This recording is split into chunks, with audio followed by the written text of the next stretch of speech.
welcome to the first ever Gen AI Mastery or Mastering Gen AI or Practical AI webinar, whatever we end up calling these. We're really excited to be doing this and see a lot of our listeners from the Practical AI podcast want to engage live and think about interesting topics like text to SQL. I've got on the call here Chris Benson, my co-host. How you doing, man? Doing great. I'm so glad we're doing this today. This is a lot of fun. Yeah, so we've got Chris on the line. We've also got Chung from LanceDB and Brian from Hex. Great to have you guys. Thanks for joining. Excited to be here. Likewise. Yeah, yeah. So just so everyone knows on the webinar, we've also thankfully got a Sharon. He's on my team at Prediction Guard. Thank you to Sharon for setting up a lot of the logistics around this and the systems. He and some others will be monitoring questions in the chat throughout the webinar. So if you have questions, if you have thoughts, observations, please put those in the chat. Let's utilize that. And then throughout the time, we'll take some time to answer those questions, and Sharon will moderate those and kind of tee up those questions for the panelists. Today, what we're going to do is just a bit of introduction, which is what we're doing right now, and then we're going to hop directly into the subject of text to SQL and think about what that is in general. And as soon as I set up kind of what that is, I'm going to kick it over to Brian from Hex, who has some really exciting things to share about what they're doing at Hex with text to SQL and real world enterprise use cases. That'll kind of naturally lead into some discussion about how vector databases fit into the workflows around text to SQL. And then all of you hopefully want to see some hands-on examples. So before too long, we'll hop into some actual code and show you some examples of text to SQL live, which will hopefully stimulate, it'll make the subject real and also kind of highlight some of the challenges with text to SQL and how to approach it. And like I say, we want to be able to answer questions live, but also happy to follow up with questions either in our Practical AI Slack channel. If you go to practicalai.com/community, you can find that. Or we may be able to hang around on the call for a few minutes after as well. At least myself, others might have to hop off. So make sure you put your questions in and we'll synthesize those and get those answered throughout the adventure here. So let's first jump in and think about what do we mean by text to SQL.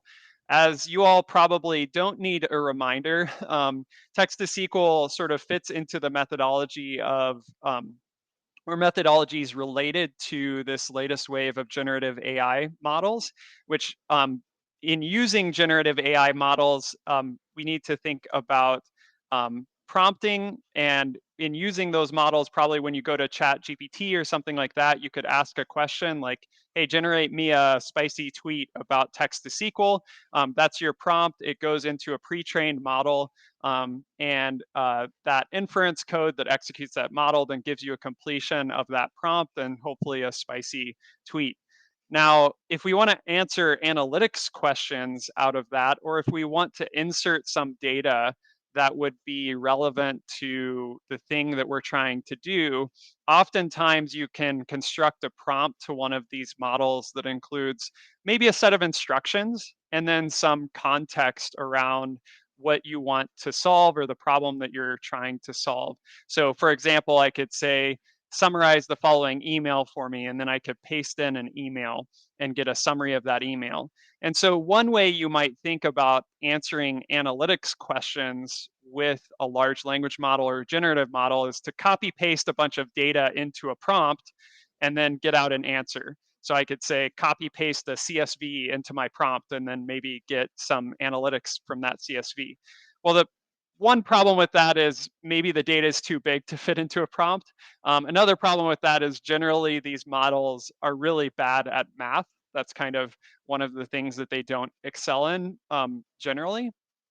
And so, in thinking about how to utilize these models to answer analytics types of questions, like what were our sales last month compared to the previous month, or how many new customers did we onboard last month? And we're answering that hopefully out of a database, a ground truth database. Um, Text to SQL has kind of arisen as a way to do that, where you don't insert maybe the data itself, like the full CSV or copies of data from your database into the prompt to a model, but you actually insert some information, schema information about your database and use the model to generate a SQL statement, which you can then be executed in a regular old-fashioned way against your database to get the results. And then maybe you apply another model call on top of that to rephrase or format your results into an answer. So when I ask what were our sales last month compared to the previous month, then I get a SQL statement out that hopefully answers that question, which I execute against my database and get my sales numbers, which I could then insert into another prompt to the model to get a completion. So that's the whirlwind introduction to this subject of text to SQL, what we're talking about. And now I want to pass it over to Brian from Hex. If you're not aware, Hex is doing some really amazing things in relation to analytics and large language models, generative models. And Brian's going to share a little bit about that, and I think some exciting announcements, and maybe highlight some of the challenges in the enterprise setting as well. Brian, what do you got? Yeah, so as you mentioned, like Hex is, I would say it is a data science platform for doing data analytics and data science workflows. It is currently the best place to get interactive with your data, do exploratory data analyses, and have all of the power of a traditional interactive notebook right there connected to your data sources. Additionally, you can do things like sort of publish internal applications for your users. Sort of similar to traditional BI dashboards, but with a lot more power, a lot more interactive, a lot more sort of dynamic, including sort of like input and output. So one question that you might ask is, and I think it's worth pausing for a minute and asking yourself, if you were asked to build a really great AI copilot for data science and data analytics, what would you do?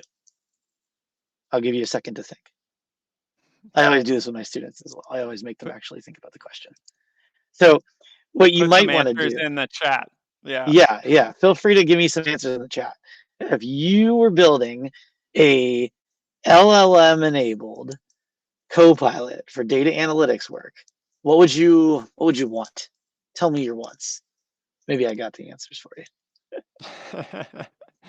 Call Brian for help. It's too late for The that. check is in the mail, I'm sure. I'll give y'all one more minute. Type fast. Call Dan for help. Okay. Thanks, Okay. Ed. Okay. Better at LLM math. teach better at math. Yeah. Okay. You're queuing me up to refute something Dan already said. That'll be fun.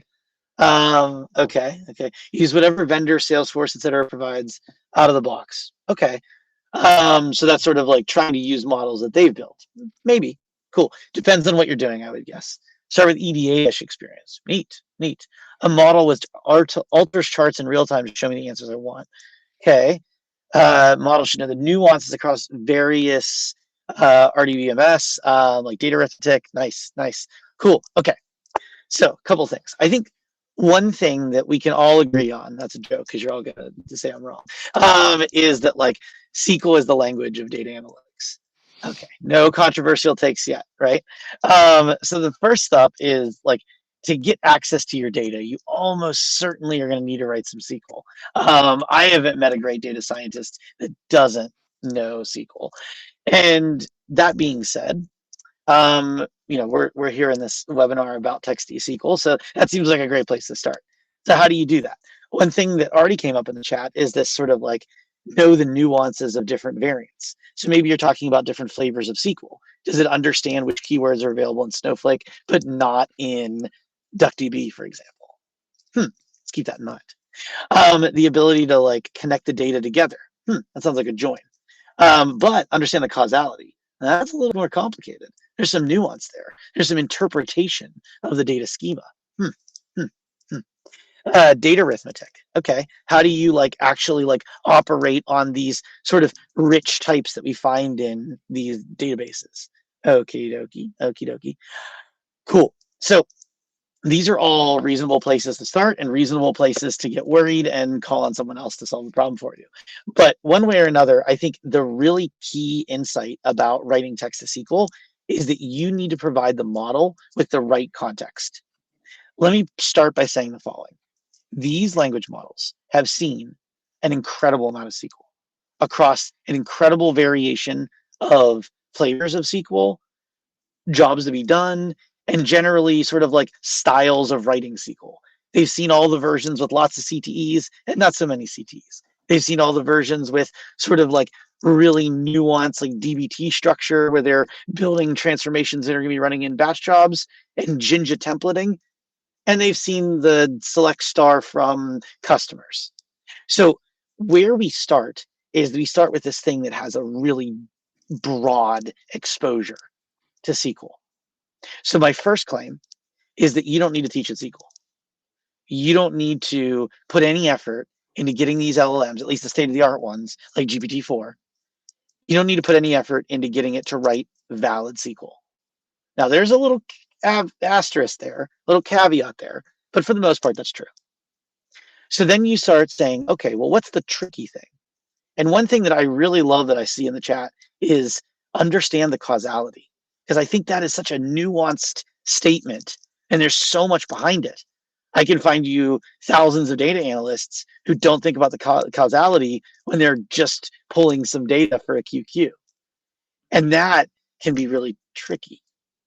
So one of the ways that you enable data analysts to do great data analytics work is to superpower them with really, really important context about the database and about the schema in the database so that they don't have to worry about things like causality. Let me give you an example. Let's say you ask me the question, and let's say for the example, I'm your data analyst. You say, Brian, we've got this marketing campaign. Is it driving sales? Okay, well, that's a very reasonable question in the data analytics sphere. Let's find out. So the first thing is it driving sales? Well, I probably need to look at my Salesforce data. Cool. And in my Salesforce data, I've got deals won. Okay, neat.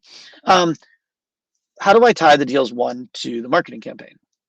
Well, at some point, I'm going to have to think about like where the origin of those customers is. Is that logged in Salesforce? Or is it only tied to the data warehouse? And if it's only tied to the data warehouse, what's the link between that Salesforce information and sort of the users on the application? Okay, let's trust that it's there. Cool. But now that user on the application, how do you, it's called attribution. How do you attribute them to that marketing campaign? This is something called first touch. It's very common in our sphere. However, is first touch attribution the full story? Not quite. Because actually, this person checked out your website 6 months earlier because they heard about it on this podcast, this Practical AI webinar. And then they didn't think about it again for 6 months. And then 6 months later, they got slurped up into some marketing campaign and that reminded them. And then they checked it out. And then they went all the way through your sales like flow.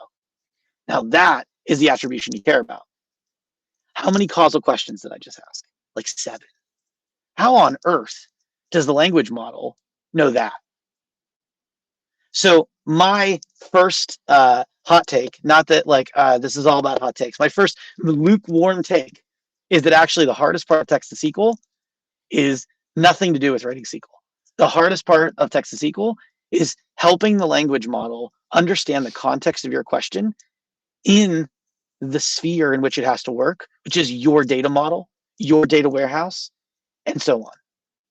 Now, I'm wearing a Hex sweatshirt and I work for Hex. So here's where I talk about the company. But basically the idea here is Hex is a really great place to kind of have all these things coalesce. Little data pun for some of you.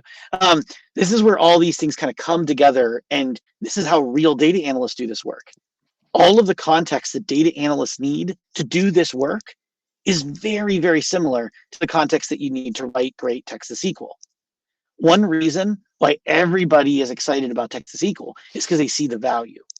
One reason why so many people will struggle with it is because they don't have the right inputs and outputs. So that's my little like spiel. I hope that wasn't too So pedagogic.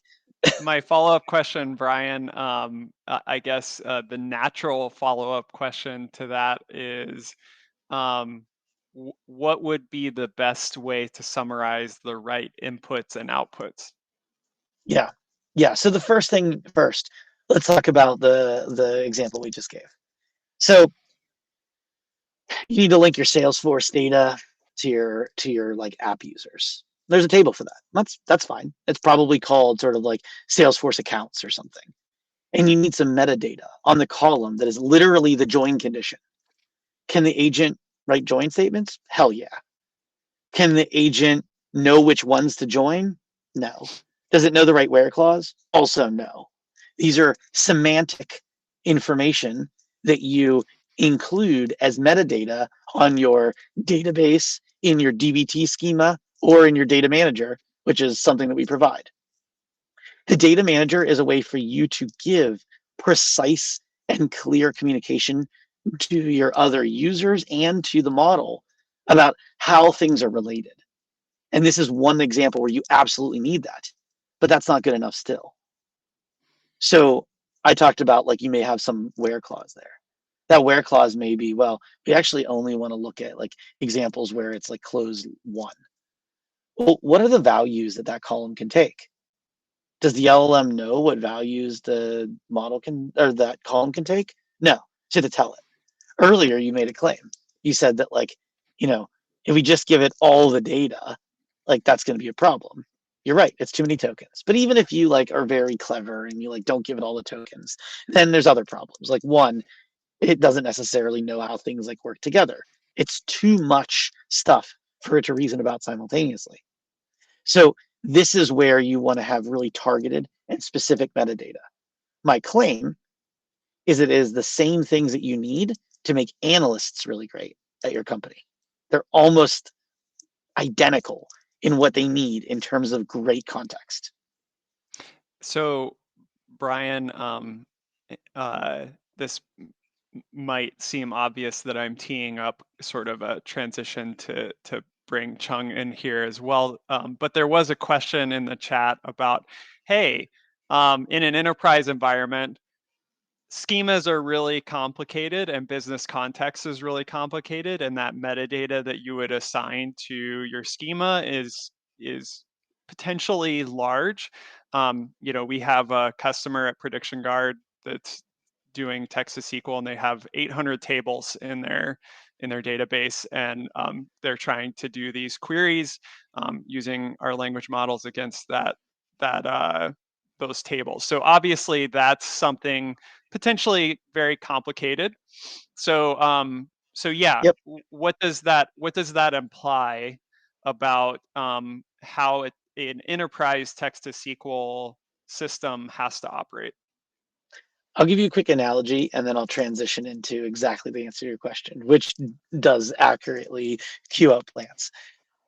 So if I ask you to do something like GitHub Copilot, and you may say, okay, well, GitHub Copilot, it needs to know what code to write. And that code that it needs to write is sort of related to all the other code in your project. If you give it all the code in your project, then it knows what types you've defined. It knows what functions exist elsewhere. It knows other ways that you've used this function. And so if you just give it all the code, it'll know what to write. The problem is the code grows very quickly, not only in terms of lines, but in terms of complexity. And similarly, database schemas grow very large and very, very complex. You talked about 800 tables. We have customers with over 1 million tables. There is no LLM with a context window large enough to even include the table names. And so What I can promise you is that just give it everything is not sufficient. Now, I come from a background of search and recommendation. And so what that means is that sort of if you tell me you've got some agent or being or human or something, and you need to give it a collection of things that are really appropriate to make some decision, that sounds like a recommendation problem to me. And for those of us that have been working in recommendations for a while, we know that the best recommendation systems utilize latent spaces, and in particular, vector databases. So early on in the journey of building great Text-to-SQL at Hex, I called up Chung and said, hey, I've got a vector DB problem because I know that I've got, in some cases, millions of vectors that I need to embed and retrieve incredibly fast so that I can give the right information to the model. So just to really like send a clear message of what this is, all that great context that I just talked about, if I send it all, it's nonsense. How do I send the right stuff? And that is a recommendation problem. I'll turn it over to Chung. Cool. Thanks, guys. Yeah, I think, you know, I used to work on recommender systems as well. So this is something that is also near and dear to my heart. I think for LandCB, I see it as not just another vector database for this problem, but really sort of what are the foundations you need to build that um, uh, sort of context recommender for your text-to-SQL model. And the way I think about it, outside of the basic vector search problem, is in a couple of buckets. One is you have mostly text information within the set of contexts that you're storing in this latent space. They come in many different forms. You know, there's the table names, column names, the data types. You might have indices, primary key, foreign key relationships. You might even have like query logs that are available, descriptions of all of these things.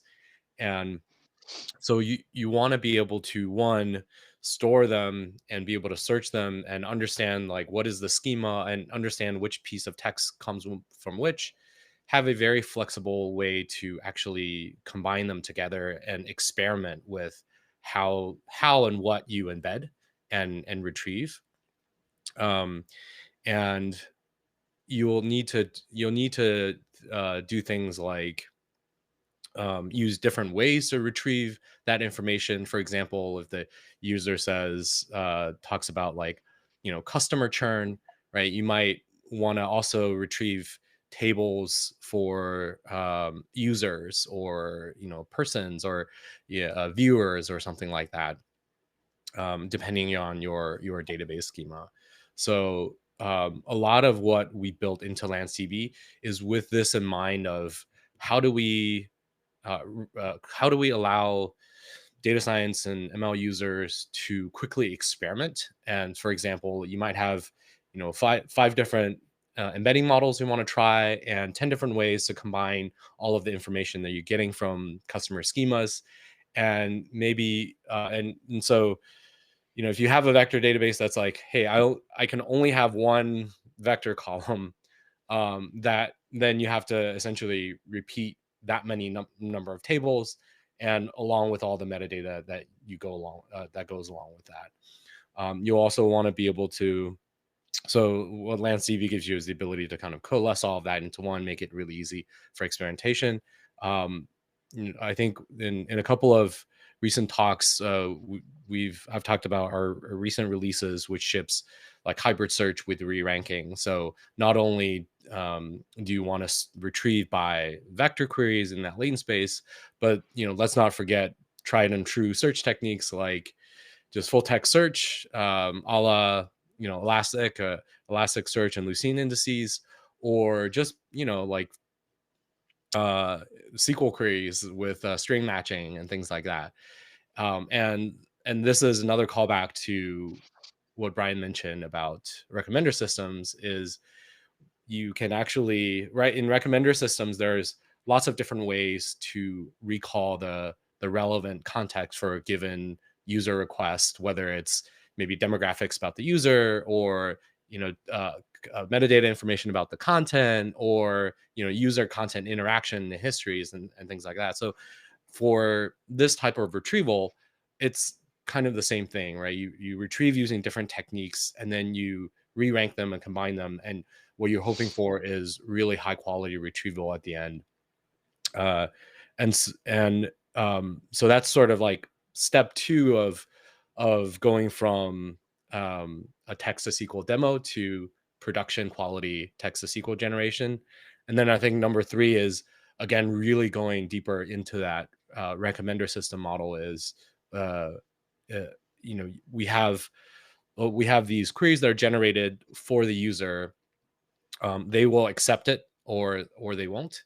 And what if we can take that feedback and then refine the system, whether it's tuning the re-ranker model, or tuning the embedding model, for example, or even the text to SQL generation itself.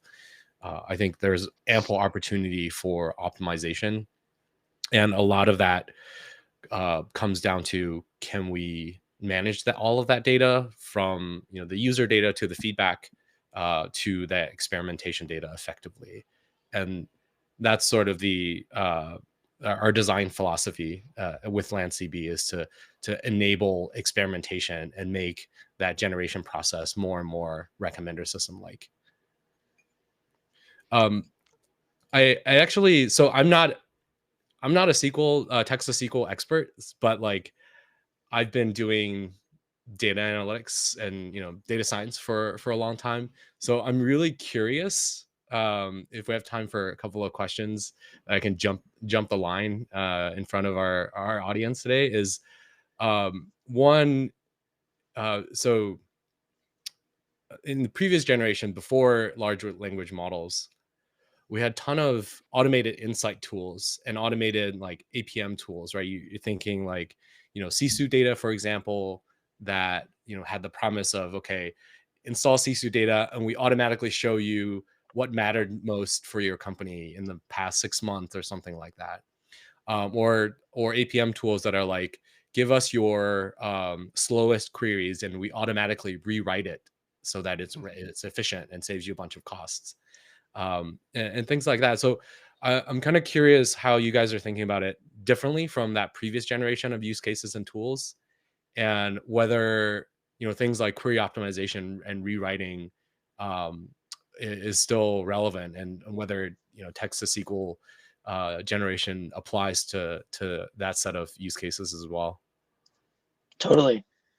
Is this one for me, Daniel, or do you want to take this? I'm happy to. Good, go ahead. Yeah, I'm about to talk a lot, so go ahead. Okay. Yeah. So my take on Sisu is it's like insight mining is what we would sometimes joke about it being called. And like insight mining, it's not so different than like auto ML.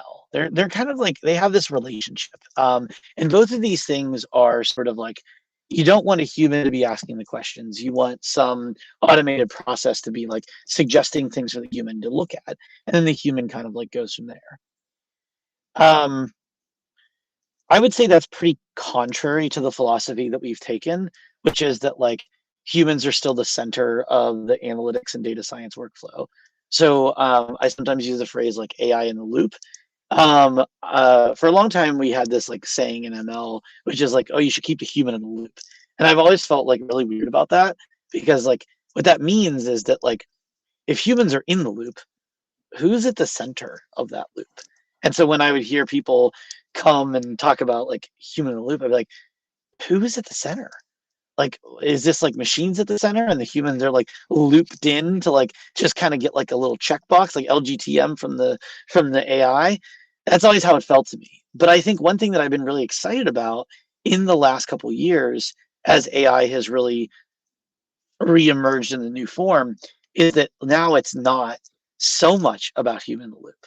Human in the loop was in a world where we've got to recruit humans to make the data slightly better, to make the ML automatable. But now it's, how do humans do their job and they keep AI in the loop to make them more powerful, to make their work more effective. And so the reason I bring this up is because let me start with the query optimization thing. Query optimization from an LLM, sign me up, buddy.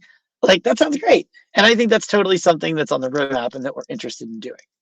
It's not the only thing that like I think is important. I think it's like, I would almost say like, I don't know, level 1, maybe level 0. It's kind of easy. I think of it as like way, way, way less attractive, way less difficult. If someone tells me they've got a brand new product that does query optimization from LLMs, okay, neat. I'll use it. I don't think I'm like stoked. Um, but let's talk about something like Sisu.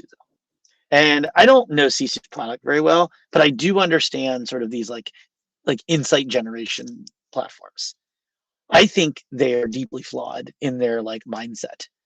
Well, there's this kind of joke in like A/B testing, and not just A/B testing, but data science in general, of like how many comparisons before Bufferoni comes in and punches you, and like this idea that like if you just look for correlations in your data, you're going to find something that is confusing and concerning, and oh my god, what's gonna happen? Like, there's a reason why like statisticians are very hesitant to do things like insight mining, and why even things like causal mining has been a little bit like fraught. Our goal as data practitioners, not just like as the builder for data practitioners, but as previously a data practitioner, my goal was never generate a million insights and a million ideas and a million things for the C-suite to worry about their data. It's to answer questions. What questions? I actually think those questions should come from the people making decisions and the operators. So why I've personally not been very attracted to these ideas is because all it does is like bring things that might be of relevance and concern. I'm much, much more interested in people bringing me questions and me trying to help them answer those questions. There's a great blog post from our CEO, sort of like there's an unbounding font of questions to be answered. And you should go check it out. It's by Barry. You can find the link. But basically, like, yeah, there is an unending demand for analytics insight. And I don't think that that resource should be bubbled up. It should be top down from what questions do people have. Awesome. Yeah, thank you for that answer, Brian, and thanks for teeing it up, Chung. So now that we have a little bit of context for text to SQL at sort of the challenges of actually scaling that within an enterprise setting and how a vector DB fits into that, it's now my job, hopefully, to show some of that in action in a way that can be done in 10 minutes in a webinar. So give me grace with how far I can push it. But we'll hopefully at least show you some things here that would inspire further exploration. So let me share my screen. I'm going to share this notebook a little bit later. The link to this notebook, so you can see all the code. This is all code that we'll share. So don't worry about taking screenshots and that sort of thing. But here I've just kind of pre-installed a few things, including of course, LanceDB, also Prediction Guard to access some LLMs in a secure private environment, and LangChain and sentence transformers, which we'll get into here in a second. Like I said, my job and hopefully the goal with this notebook is to show you kind of a naive way to go about text-to-SQL, and then maybe the next level up way to go about text-to-SQL, looping in some of these ideas that Brian and Chung have talked about already. So here we're just doing a couple of imports, and I'm authenticating to Prediction Guard again to access these secure LLMs. And for this little exercise here, I wanted to find a database that was open source and that everyone could access, and also was like somewhat interesting and not too simple at least. And there's this database called Sequila that is open source. There's open source versions of it.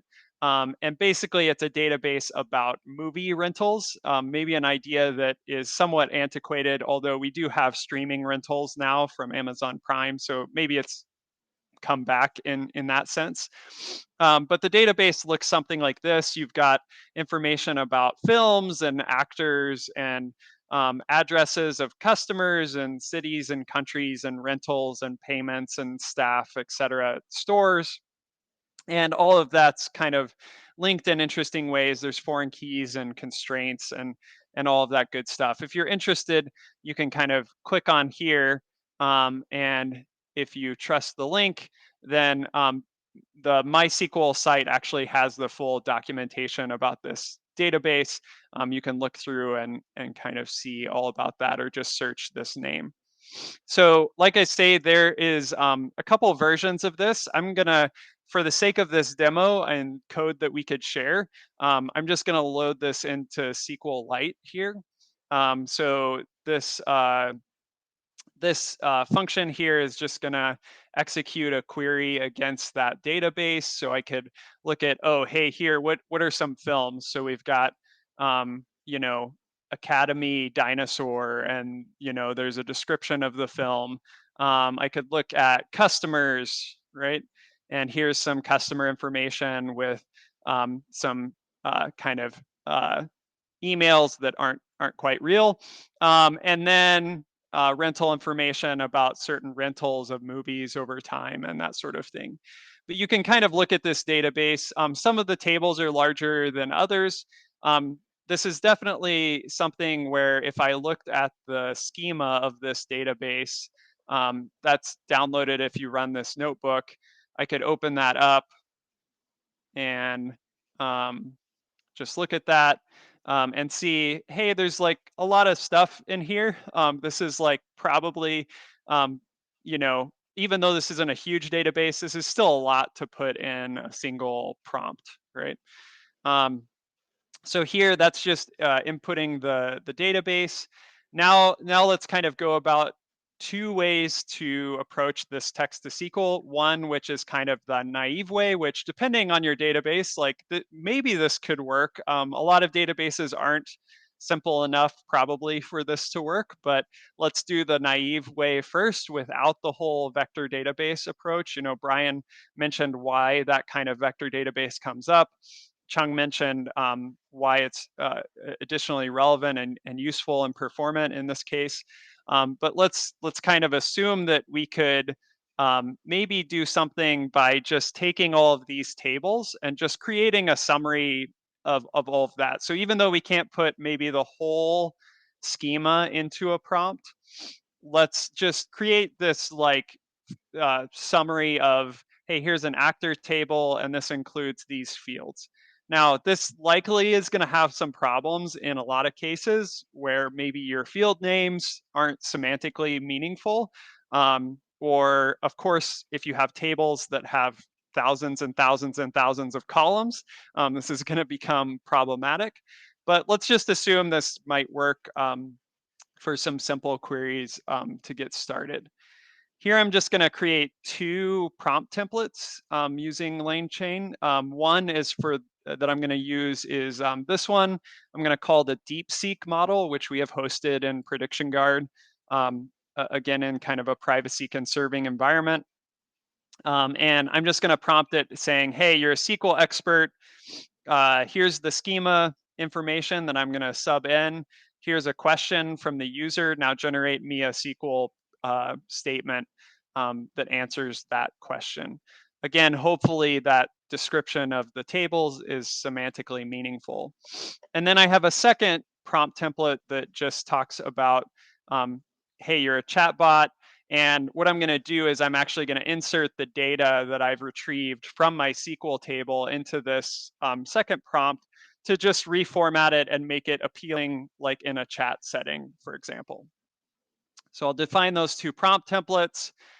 Here's just, I'm not going to go through all of these lines, but these are just a few kind of convenience functions to generate the SQL prompt, again, using this DeepSeek model from Prediction Guard. And then kind of do a little bit of cleanup if necessary and execute the SQL statement. And then here's a similar one to run the natural language answer. I'm going to use the neural chat model in this case. And so, yeah, let's try this. Here, let's say, simple question: what are the 3 most rented movies? And so what you'll see here is first, okay, we've got our question, and then I'm going to try to again generate that SQL query. So here, this is going to generate a SQL query. You can see that generated query here from the DeepSeek model. And then this actual result of running the query. So here we've got the 3 movies from the database that were rented most. That's not very appealing, of course, to like an end user who might not be technical or might want a natural language answer. So then that last prompt is the LLM reformatting the prompt to this this more natural language format. So here we can try maybe something a little bit more interesting. Here, how many rentals last longer than 3 days? Actually, I don't think this will work. At least it didn't work when I was running it earlier. Let's see if that's the case. And this is going to reveal one of the problems that Brian brought up earlier, I think. All right, cool. So there was an error executing the SQL query. The reason for that is that actually, this is not a bad answer to give my user, but it's not very satisfying. The reason is that date diff isn't defined for SQLite. And so, so in this case, Brian brought up these different flavors of SQL. So we need to deal with that in some way. We'll come back to that. Now, maybe a different, more interesting query. What actor is featured in the movie that has been rented most recently by the customer with the most rentals?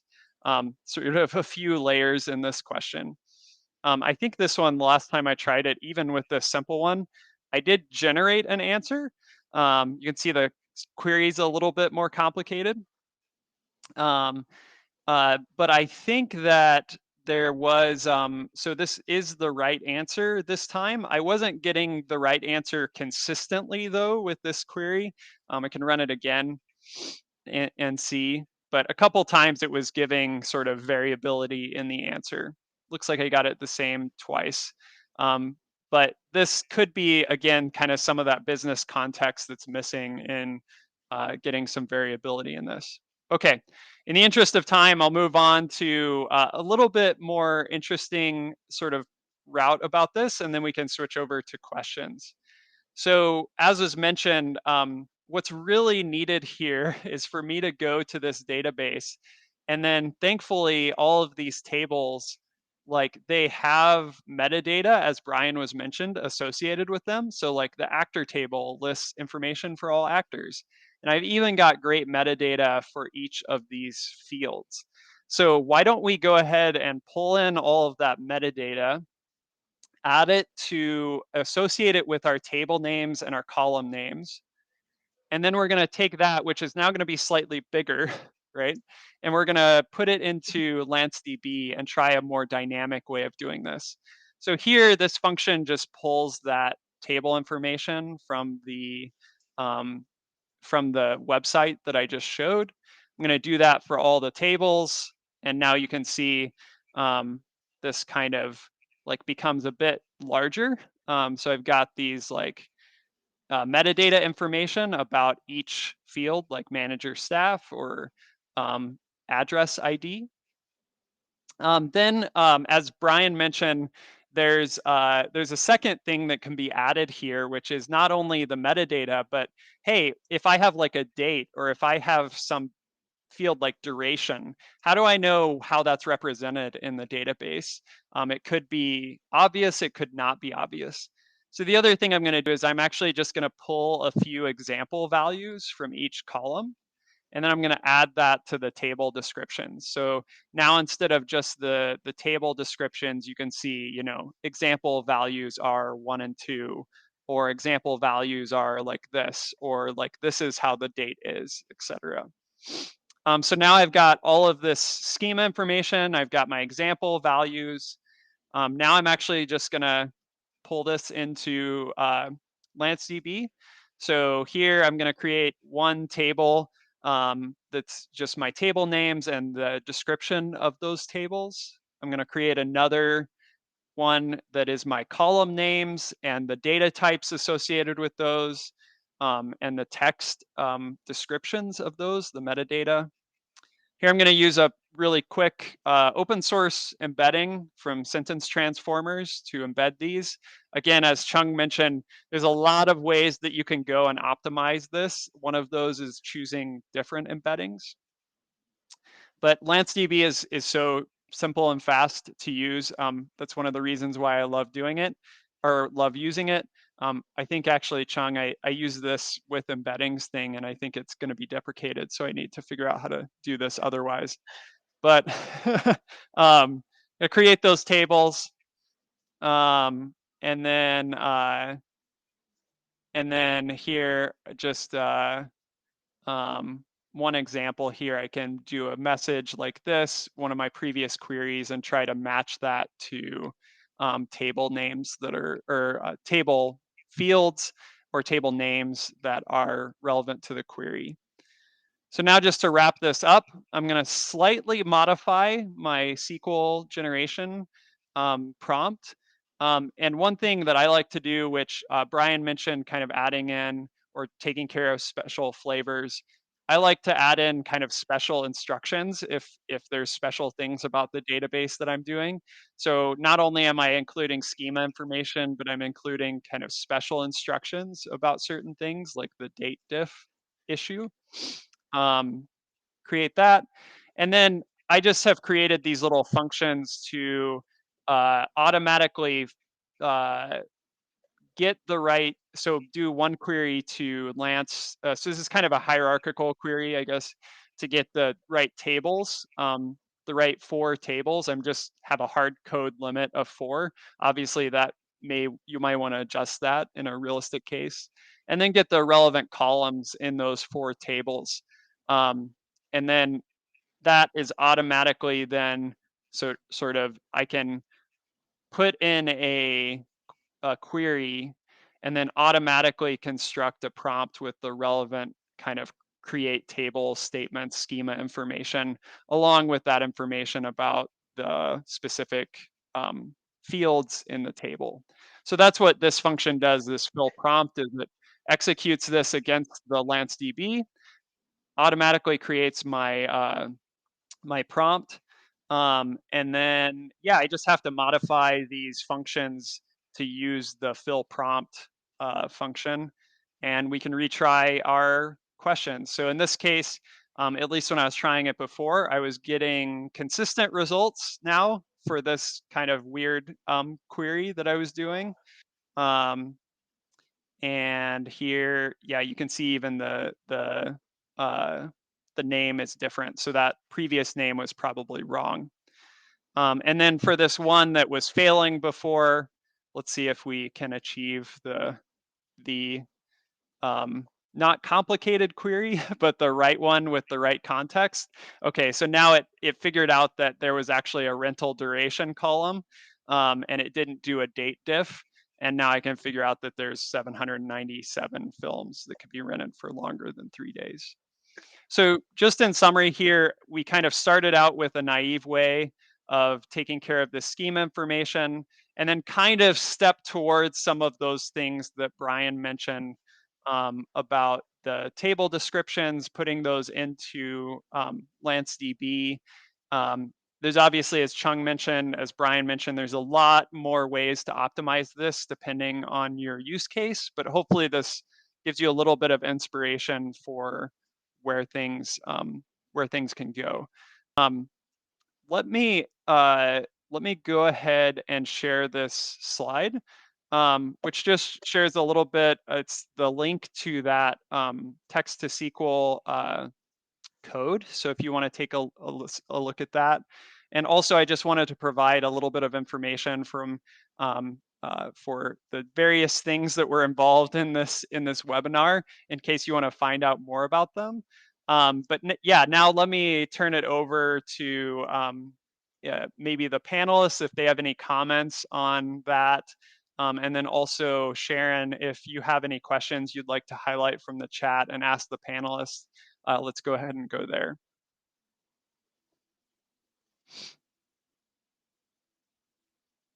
Or panelists, if you saw interesting questions that you'd like to address. Yeah. So there's a question here about like federated models and agent-based sort of like self-evaluation. So can we train a model for each of the steps of the chain, like creating a sort of smaller models chain, like a smaller model for text-to-SQL, one for debugging, the first, yeah. Absolutely. And people are definitely interested in, this is what's called an agent chain. So where you have some overarching task, and what you want to do is you want to take that task and split it into pieces. Each of those individual pieces you want to sort of like do your best at. And if you put all those things together, you get a really successful result. Hex does this when you ask it a question. It gives you multiple cells in a row with a plan that kind of explains how it's going to approach it. Some of the cells are SQL, some of the cells are Python, some of the cells are generating a chart. This is an agent chain. So the question is, do you really need big models for everything? And the answer is no, actually. You're totally reasonable to ask, like, where can you make these models smaller, and where could you kind of have really specific models? At the risk of trying to summarize an enormous amount of like literature into 30 seconds, what I'll say is there are some really powerful models for writing code and writing SQL. Those models are usually lacking in capabilities in understanding. So what you want to be careful about is, where does the model need understanding? Where does the model need code generation capability? If it needs both, that's going to raise the difficulty, and it's going to raise the need for a more general model. That planning step is what we call the step of like orchestrating all the agents. That's something that's like pretty intelligence heavy, big model. Anyway, lot of literature on this. Go check it out. Yeah, just to highlight, Brian, that's part of the reason why I use DeepSeek for generating the SQL query and Neural Chat for like the more natural language output. These different models have different behaviors, and definitely people should check out different models. We host a lot securely in Prediction Guard, but there's a lot you could try in things like LM Studio and others to just get us intuition for how they behave. Totally. Other questions either Sharon or the panelists would like to highlight? I can't actually see the chat thread right now, so. That's okay. There's another question that a couple people like re-upped, which is like, who's the target user? And I think this is very dependent on who you are. As Hex, like, our target user are people that are already capable of using Hex. So they can write some SQL, they can write some Python, they can answer some questions with data. Right now, we're not deeply focused on an absolutely general audience. But you could say, what's the version of a really great Text-to-SQL product for sales reps or for sort of no-code users completely? Those are things that we're thinking about, but it's not our focus at the moment. Yeah, I think that maybe the cases where we have production usage of this, our users, of course, are developers of the tools that maybe are consumed by internal users at a company. So like the company that I mentioned that we are working with, it has many tables in their database. Like their consumers of this would be through a chat interface internally answering analytics questions. They're very non-technical. They don't know SQL. But there's a technical kind of element to building that interface and doing some of the gymnastics that I just showed in that notebook. So the end user in that case is a very non-technical user who just wants to know information about sales or inventory or that sort of thing.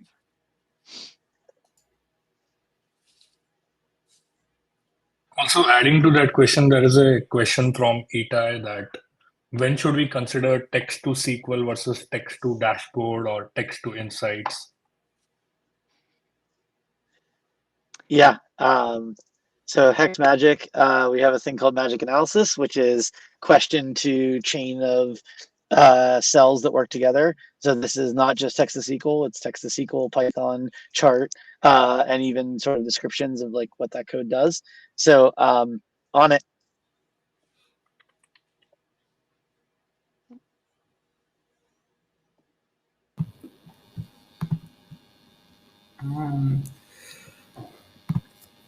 So Nagraj had a question about for a question they asked, the model writes a very complex query going over 100 lines. How do they go about evaluating and debugging that, and can they really trust the output it provides? Yeah, that's a great question. I'll also recognize, especially for Brian and Chung and Chris, we're at the top of the hour, so if you have to drop, feel free to. I'll at least a subset of us will probably stick around for a few minutes answering questions. And you know, if you do drop off, thank you very much for joining. Thank you, Chris, for continued partnership in the podcast and in doing these crazy things with me. Yeah, just so everyone knows, we will be doing more of these webinars in the future.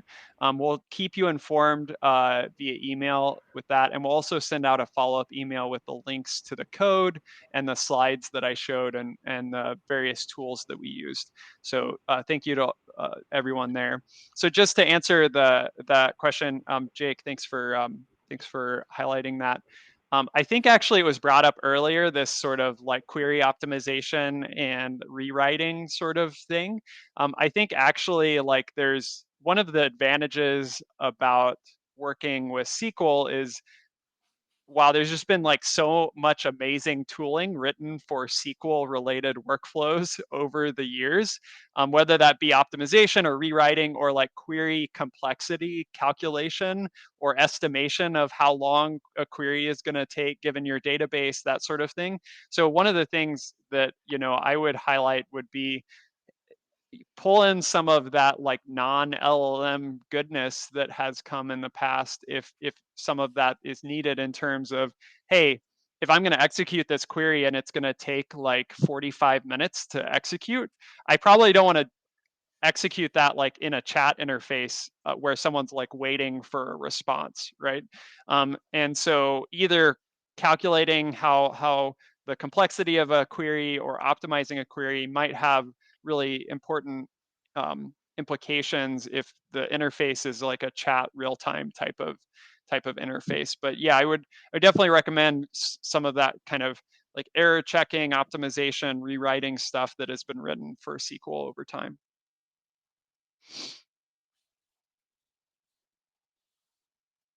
There's Cool, another thanks. question from Nitin, like how can we take this capability beyond text to SQL? How can we connect data together and get insights from it? Yeah, Chung, I don't know if if you want you've probably seen the biggest buffet of generative models combined with data, whether that be SQL or otherwise. I don't know if you have any thoughts there. Sorry, my internet connection dropped off a little bit. Can you repeat the question? Yeah, So the question is, how can we take this capability beyond text to SQL? Like, how can we better connect the data together and get insights from it? Yeah, I mean, I guess the question is like, what is the ultimate goal? And you know, SQL is certainly one way towards getting insights, but I think as we've seen in that previous questions, right? If you think about a analytics or data science type of workflow that goes from, you know, raw data on one end to insights on the other end, there's a lot of steps in between that.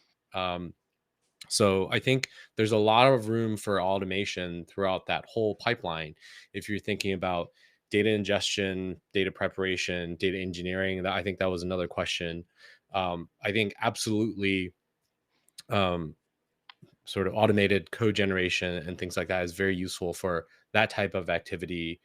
If you look at, say, like, you know, Marvin AI, for example, published by the Prefect folks, that's a great example of that. There's text to SQL, but There's also text to code, right? Instead of generating SQL, you could also be generating data frame API calls for pandas and polars and things like that.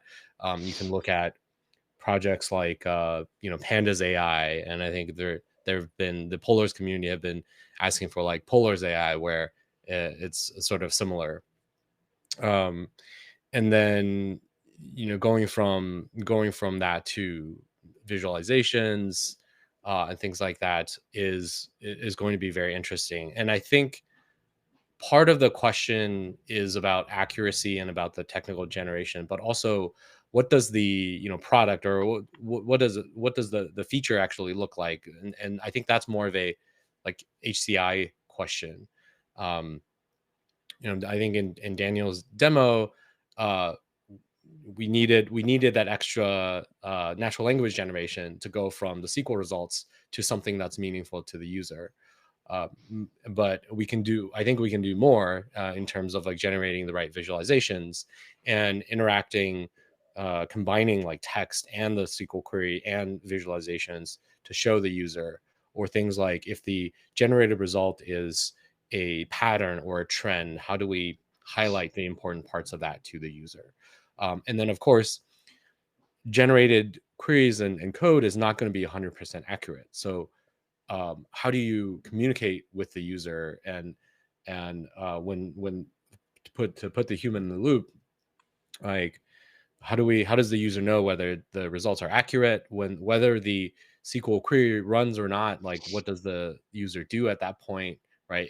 And is it I think if we don't pay attention to those types of questions, what it means is until we get to 99 or 100% accuracy, the product might not be useful. And that's uh, and I think for text to SQL generation especially, it becomes a long tail problem when you get to that last mile of accuracy.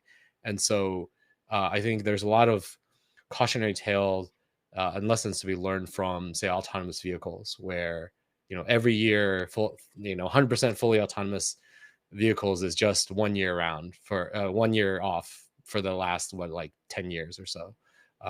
And so I think if we're not paying attention to these, like the human side of this generation problem, then I think we may fall into those traps as well.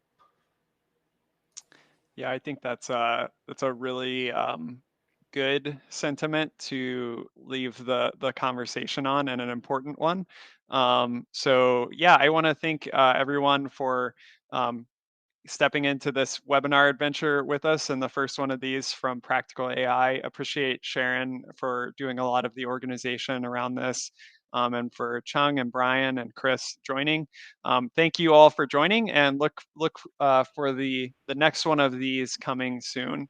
And let us know also if you have specific topics that you'd love covered in a similar format like this, that's a little bit less interviewee and more hands-on type of learning back and forth. So thank you all. Yeah, appreciate everyone joining. Thanks, everyone. Thank you.